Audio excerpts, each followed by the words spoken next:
considera que la pobreza en Iberoamérica ha reducido en las últimas décadas? A ver, es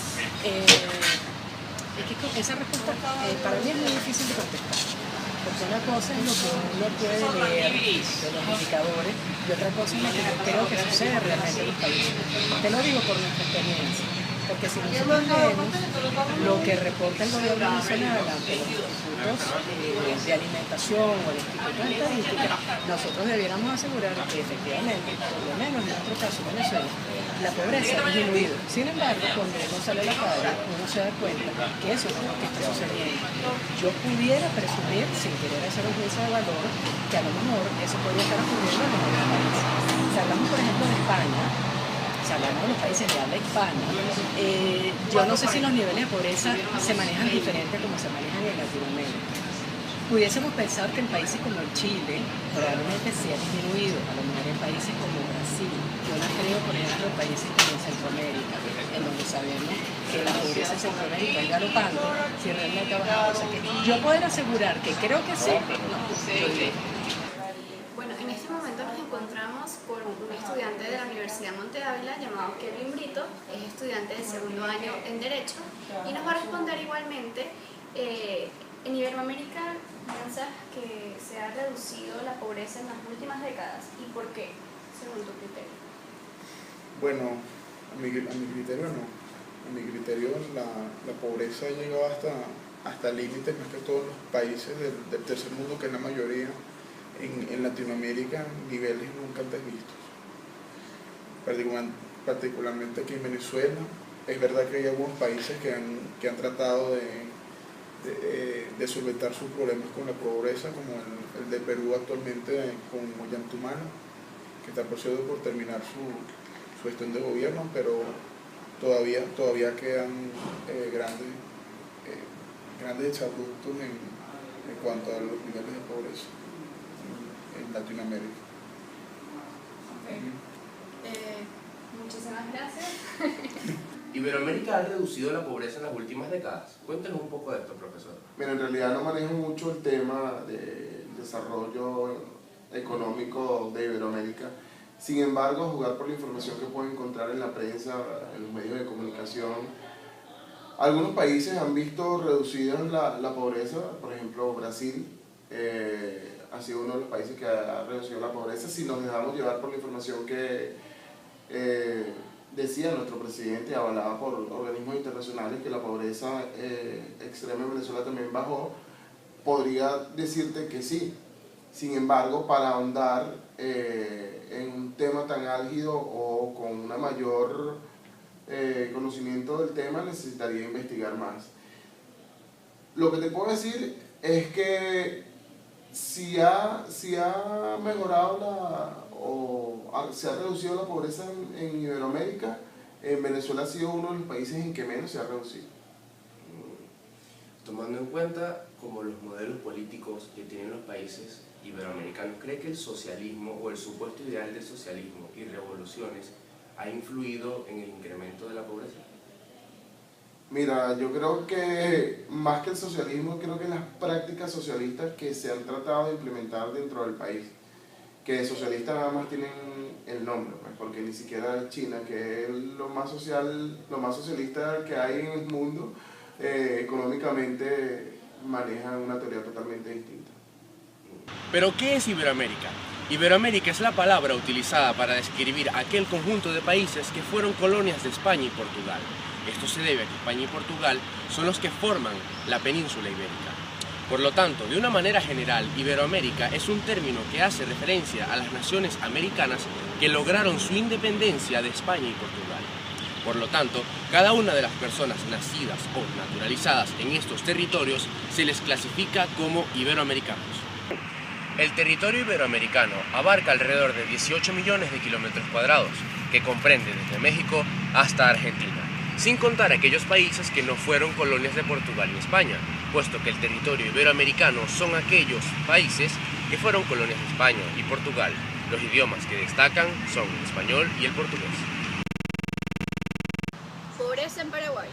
Desde la caída de la dictadura de Alfredo Stroessner en 1989, en Paraguay aumentaron tanto los índices de desigualdad social como de corrupción. Actualmente Paraguay está ubicado en el puesto número 6 del ranking de los países más corruptos en el mundo, encabezando la lista en el subcontinente sudamericano. Una encuesta realizada indica que se ha acentuado abruptamente la concentración de las propiedades de la tierra, dado que actualmente el 20% de la población más rica tiene el 60% de las riquezas.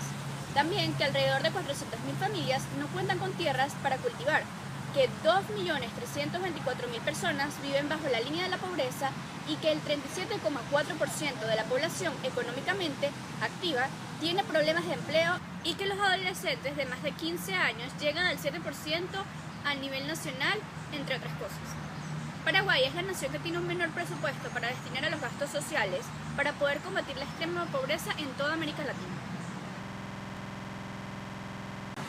La pobreza en México se mide en parámetros tales como la nutrición, el agua potable, la vivienda, la educación, la atención a la salud, la seguridad social, la calidad y los servicios básicos en el hogar, los ingresos y la cohesión social según la definición de desarrollo social y las leyes del país. Se divide en 5 categorías: la pobreza moderada, la absoluta, la relativa, la coneval y la extrema. Últimamente se han suscitado acalorados debates sobre la metodología de los estudios sobre la pobreza que aplica el Consejo Nacional de la Evaluación de la Política del Desarrollo Social, Coneval, mientras que menos del 50% de la población de México vive por debajo del umbral internacional de la pobreza, fijado por el Banco Mundial. A partir del 2015, el gobierno de México estima que el 38% de la población de México vive en la pobreza moderada y el 0,1% vive en la pobreza extrema. La mayoría de los criollos, hijos de españoles, fueron exterminados en la guerra con Chile y otros se fueron al extranjero, quedando en su mayoría los indios aborígenes, multiplicándose y dando al Perú su identidad como una raza predominante. Se formaron grupos económicos dominantes que, apoderándose del gobierno, legislaban a su favor y en detrimento solapado del resto de la población. Los gobiernos además solo asumieron políticas extractivas y de industrialización. En los últimos años del siglo pasado ya existía una pobreza en el Perú de 12 millones de personas. Ante este gran número de pobres, los gobiernos, especialmente el de Alberto Fujimori, se propusieron a bajar el nivel de pobreza a un 11% para dejar mejor al país en el siglo XXI, que no se llegó a concretar del todo. La pobreza extrema en la historia del Perú se concentra en la zona rural, en donde el individuo tiene todo el día para subsistir con 3,60 soles. De allí sacará para todos los gastos, entre ellos están la comida, la ropa, el transporte, las medicinas, etc. Casi el 30% de la población sufre necesidades en Brasil. También es uno de los países más desiguales del mundo. Durante mucho tiempo se confió solamente en el crecimiento como arma contra la desigualdad, descuidando las políticas de redistribución. Sin embargo, luego de 30 años de estancamiento en la situación social entre 1970 y 2000, la historia reciente aparece alentadora gracias a una combinación de política social innovadora, urbanización de barrios pobres, movilidad en el mercado de trabajo y universalización de la educación. Desde el siglo XIX hacia atrás, todas las sociedades eran iguales, eran extremadamente pobres y no hay nada más que empareje a la sociedad que la pobreza. En el año 2005 el nivel de pobreza alcanzó el 44,2% para un total de 224 millones de personas y el 18,8% de 95 millones de personas son extremadamente pobres. Ya en el año 2006 alcanzó el 39,8%, es decir que hay unas 209 millones de personas con menos de $2 al día y el 15,4% para un total de 81 millones de personas que viven con menos de $1 al día. El proceso de superación de la pobreza se estancó en los últimos 5 años. La pobreza disminuyó en un 4%. En Cuba, la población en su mayoría vive con un salario promedio de entre 10 a $20 al mes. Por ello, el presidente Raúl Castro reconoció que es insuficiente este monto para satisfacer las necesidades básicas de la población. A pesar de estas dificultades económicas, es raro apreciar en las calles cubanas a personas de extrema pobreza, como sí se pueden observar en otros países latinoamericanos. Para medir la pobreza en Cuba, se tienen que usar otros parámetros a los usados en Latinoamérica, ya que su población, a diferencia de los demás países de la región, tienen acceso a la educación, salud, luz eléctrica y el agua potable. Se trata de una cuestión muy compleja que tiene connotaciones económicas, sociales y políticas e ideológicas. Existen algunos países que integran la comunidad iberoamericana, a los que podemos estudiar sus niveles estadísticos de pobreza. En Cuba no se publican estadísticas de pobreza. Eso hace que mucha gente pueda preguntarse, tanto fuera como dentro del país, ¿es que no hay pobreza? ¿Se considera que no hay pobres en Cuba? Esta mirada preliminar nos acerca al tema a través de las respuestas que ofrecen los propios cubanos cuando se les pide que enumere los 3 problemas más importantes que enfrentan en su vida diaria. La respuesta incluye, invariablemente, alimentación, vivienda y transporte. Causas de la pobreza y marginalidad en Venezuela entre 1990 y 1999.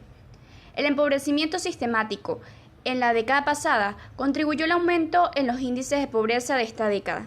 Podría decirse que el fenómeno de pobreza de esta década es de tipo inercial. El Índice de Desarrollo Humano, IDH, registra una disminución importante desde 0,8210 en 1990 hasta 0,6917 en 1998. De un desarrollo humano alto se pasó a uno medio. La variable con mayor incidencia en este resultado, por su caída dramática en los últimos años, fue el ingreso, pero también hay, en este periodo, una disminución en el logro educativo. La mala distribución de la riqueza en 1997, el porcentaje de ingresos nacional que recibía el 70% de los hogares más pobres era el 38%, mientras que el 30% más rico disfrutaba el 61,3% de la riqueza. La inversión social era tan poca que no representaba una manera de salir de la pobreza y la marginalidad. Consecuencias de la pobreza y marginalidad en Venezuela entre 1990 y 1999. En esta década, los índices de pobreza e indigencia en Venezuela empeoraron. Aumento de una creciente proporción de familias cuyos ingresos no cubren las necesidades básicas, así como en un incremento en el déficit porcentual medio del ingreso de los pobres respecto a la línea de pobreza. En 1990, la pobreza, según el método de NBI, con datos provenientes del 21 Censo de Población y Vivienda, arroja que del total de hogares, 61,48% son considerados como no pobres, 38,52% como pobres y dentro de estos 16,32% en situación de pobreza extrema. El índice de pobreza extrema en 1998 presentaba la cifra de 5.440.000 personas. Las soluciones para la pobreza en el mundo pasan por acabar con la desigualdad en el acceso y en el uso de los recursos naturales. Acabar con la desigualdad. Necesitamos localizar los focos de pobreza extrema. Muchos de los programas que buscan soluciones para la pobreza se han centrado en erradicar la pobreza allí donde era menos extrema. Sin embargo, es importante trabajar con los grupos para los que las consecuencias de la pobreza son peores: mujeres, discapacitados, minorías étnicas, tribus o castas. Acabar con la desigualdad será clave para erradicar la pobreza en el mundo. Poner límites planetarios. Los patrones de consumo de los países ricos están limitando directamente la capacidad de acceso de los países pobres a estos recursos e indiciendo en el cambio climático. Para acabar con la pobreza a nivel local, la gobernanza y los derechos sobre los recursos naturales son cruciales para asegurar que la población que vive en pobreza y pobreza extrema pueda acceder a los recursos de su país. Mientras en algunos lugares crece la pobreza, vemos cómo muchos países ricos y empresas están intentando controlar el acceso a recursos como el agua dulce, los bosques, la pesca, los minerales y los combustibles fósiles. Acabar con esta situación es una de las soluciones para la pobreza. El fenómeno de la pobreza en el ámbito mundial y particularmente en América Latina se refleja de manera contundente en las condiciones de vida de la población. Durante las últimas décadas, este fenómeno se ha visto agudizado, particularmente en los estados de clase media y en aquella población que se encuentra en pobreza y pobreza extrema. El costo social que ha implicado la integración de las economías latinoamericanas al mercado mundial y sobre todo al modelo neoliberal ha implicado serios desajustes en las economías de los países de la región, en las familias y problemas de integración e inclusión social. Finalmente, para lograr los objetivos mencionados, es imprescindible revisar a fondo los esquemas teóricos que han servido de fundamento a las políticas económicas y sociales en los países en desarrollo, partiendo de sus propias realidades y buscando mejorar efectivamente la calidad de vida de la población, como condición para alcanzar el desarrollo humano y sostenible.